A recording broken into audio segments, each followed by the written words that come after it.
Tim Luffel here, author of A Better Life for Half the Price. I'm here with Stephen Lioy in Kyrgyzstan, and we're in the town of Karakol right now after hiking for many days, thus the beard.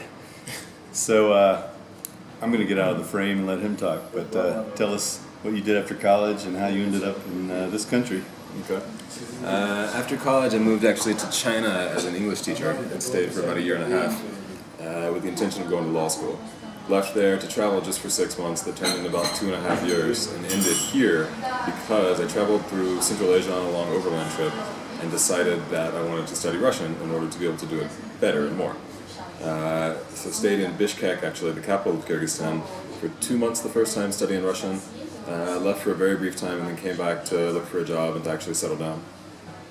And what have you been doing for work after you got here, and what was it like finding a way to make a living? So initially I worked here actually as a PR person for one of the local universities in Bishkek, doing most of their English language PR. And it was really just through networking, finding the right people and knowing the right people and sort of getting connected to a job. Currently I work more in tourism development here, working on projects to promote the country internationally, to create new products and new hiking trails and stuff like this here. And again, it was largely just a networking situation of stumbling across the right person and starting that conversation that then eventually led to a job. I've been doing that one now for a little over a year, and we'll do it for at least another year.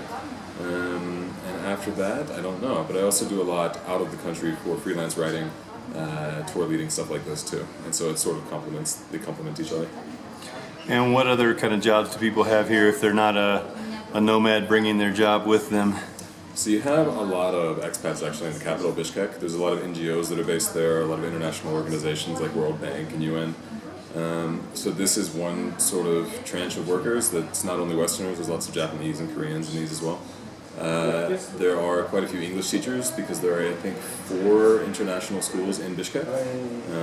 And so they bring in teachers for English, of course, but also for geography, sciences, and whatever. And so this is a big part as well. And then you have a lot of traders, which actually is more Chinese and Turkish than European and American. But in theory is open to pretty much anybody that sees a business opportunity in the market and wants to try to take advantage of it. Great. And what are the costs like here? What do you spend in an average month on your living expenses, and what would people get by on kind of as a minimum as an expat? It's quite cheap. I have an apartment, a 1-bedroom right in the center of Bishkek in a quite nice area that is just under $300 a month, like $290, not including utilities. So $310 is pretty reasonable. Yeah, if you want bigger, you can pay a little bit more. You can rent anything up to a couple bedroom apartment or a large townhouse in the outskirts of town, and at the most you might pay $3,000 for the nicest thing you can imagine. So there's a big range, really depending on what your salary is, what you want, if you want the family thing. Other costs, mine is probably food, just because I've gotten really lazy about cooking recently, and so I probably spend about the same amount on food every month as I do on the apartment. But that's for going out most of the time, most meals, maybe like having breakfast at home, and then most lunches and dinners out.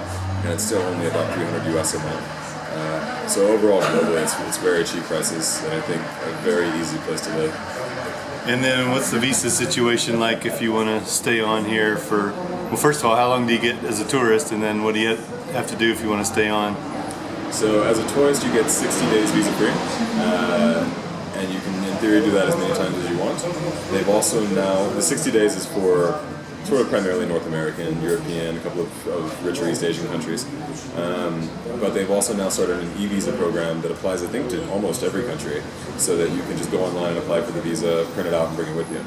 To get a business visa, you can do that on arrival. I don't remember offhand because I haven't done it in a while, but I think it's $30 or something. And that one's good for 30 days, and that one also can be renewed just as many times as you want. In theory, you can extend in the country, but the bureaucracy is such that it usually makes more sense just to go to Kazakhstan for a weekend and then come back and get a new one. And then what are some of the downsides about living here? How much English is there, and what kind of hassles do you have living here as an expat? So English in Bishkek, in the service sector, you'll find some. Outside of that, not as much. In the tourism sector, obviously, in the rest of the country, there's some too. It's also a very good place to learn Russian. The Russian here is quite good Russian in terms of how comparable it is to like Russia's Russian. Or you can study Kyrgyz as well, obviously. There's plenty of language schools to do these. The biggest hassle for me, really, because I work internationally so much, is just that the flight connections out of Bishkek's airport are quite limited. You can go to Istanbul, Moscow, Dubai, and Urumqi, China. And so to get to most of the places that I end up working, you have to connect and have long layovers and all that. So this is really my chief problem. People that are not accustomed to winter maybe will take some adjusting to live here, because Bishkek does get fairly cold. The rest of the country, parts of it even colder. I think it gets pretty warm in summer in Bishkek and pretty hot in the winter. And so if you're uncomfortable with either of those extremes, maybe it takes time to adjust. Well, so I've noticed that food is well priced here, beer's pretty cheap. What else are the great bargains if you're living here? Pretty much anything, man. I mean, local wages are such that the service sector, pretty much anything where you're hiring people to do something, is fairly cheap. Food, drink, transportation is a little higher than most costs, but still much cheaper than in, say, Europe or North America.